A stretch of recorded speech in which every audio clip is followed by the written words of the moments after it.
Alright, here we go, guys. We're back at the bench. Got a little unboxing. Going to do a little mini review.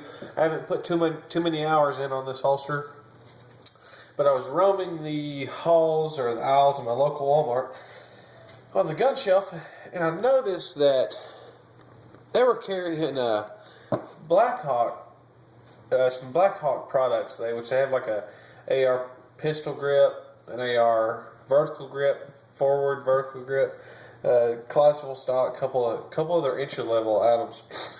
On here it says the Blackhawk Sportster standard concealment holster, right hand, matte finish, Springfield XD 4-inch, XDM 3.8 inch. And I can say that even though it says the 4-inch, the 3-inch subcompact still fits in this. They're the same physical profile, exterior profile on both those pistols.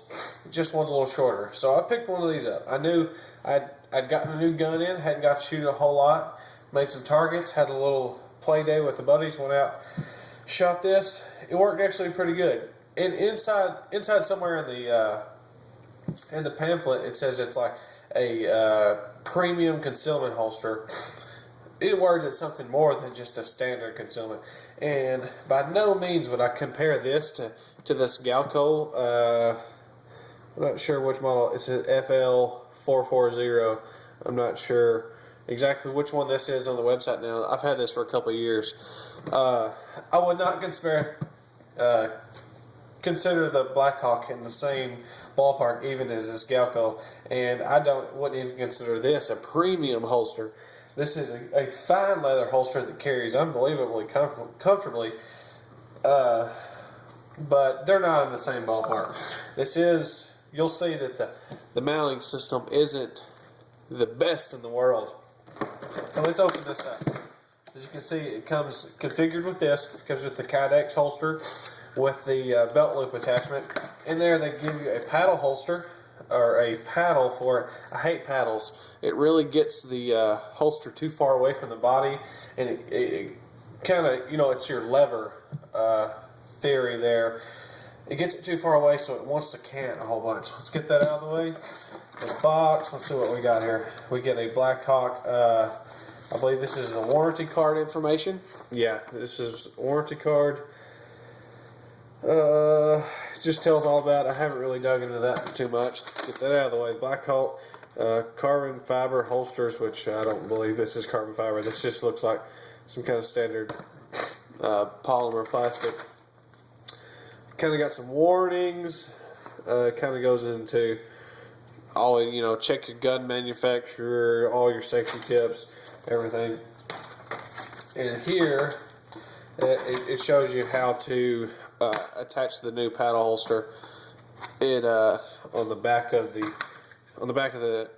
belt loop attachment here, we have 3 screws. You pull it out and you can see all the different holes that allow you to can it all different kind of ways for however you like to carry it.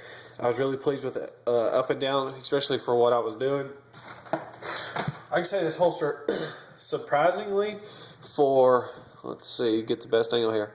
This, I don't know if it was just my body shape or what, but this holster, I thought, man, this little stuff right here is going to flop all over the place. But surprisingly, this thing held close and snug to the body and really secure.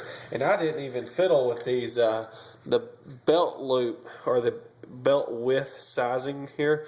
So if you got a narrow belt, you can kind of put that up and get a little firmer grip on it. But I usually wear the widest belt possible to get the most support anyway. As you can see, my mind in this I've been shooting my IDPA competitions with the inside of the waistband fully concealed, just like I would carry. And I've done that for about 1.5 years, and I really want to get to actually pushing myself with IDPA. And I noticed how low cut this was, and I'm only shooting like the 3-inch or the Springfield XD subcompact, so it doesn't even come to the bottom here. It's only this far, so I'm only having to perform like a 2.5-inch draw, the upward draw stroke. So I get my muzzle clear of this generous cutout fairly quickly.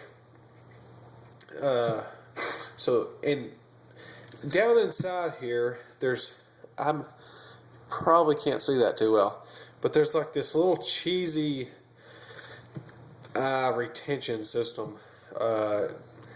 Like, I can't remember how they word it, but pretty much what happens is when the trigger guard engages here, it pushes a lever out. Let's see if we can get that on camera. When you engage the trigger guard, it pushes that lever out ever so slightly. See it poking out right there? And when the gun slides in, it kind of settles down like that. When you push the gun in, it pokes out. And it's not quite as effective on the Springfield XD subcompact because I'm missing about an inch of barrel in there. You know, I'm only coming down to about right here, so I'm missing quite a bit of barrel that could actually engage with more friction on down in there.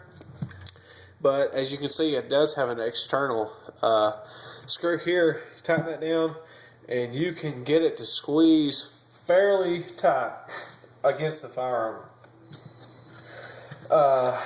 Let's just go with like a list to check off here. Fit and finish. I would say holster body is definitely a consistent color. You get a little bit of a groove here, and it gives you a little contrast, a little rougher texture here, a little smoother finish there. Inside, everything's cleaned up nice. I mean, there's no burrs that's going to cause excessive wear on your gun, especially up around the sights. Everything's cleaned up nice so you won't hang on the top of your sight. Trigger guards, it's extremely well. I mean, this thing is smooth on the inside, especially. The only area where I can see some fit and finish issues is, I guess, here. You can see these. I guess that's probably where they did the injection molding for this. These little tabs here, they're still there a little bit. You can see that, but I mean, who really cares? And there's a little, let's see if you can see it. You can kind of see that little point right here against my hand. Barely see it sticking up. I noticed that also. It's pretty sharp. It actually drug on my clothes. I was going to leave it until I got at least the initial review out of the way. For what it is, price point. Let's start there. $19.98. I saw this. I said, put one in the buggy, because I really was looking for a holster like this anyway, and I don't think it could be any more ideal once you consider the $20 after tax price point.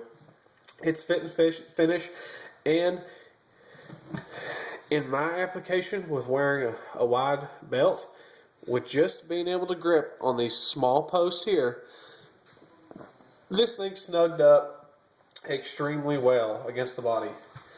Fit and finish is wonderful. I mean, for what it is, in a $20 holster for outside, outside the waistband carry, if you can open carry, there's not a really good retention system, but for the range, you're gonna carry this firearm unloaded probably at the IDPA anyway. At least here we enforce that rule, even in our very small chapter.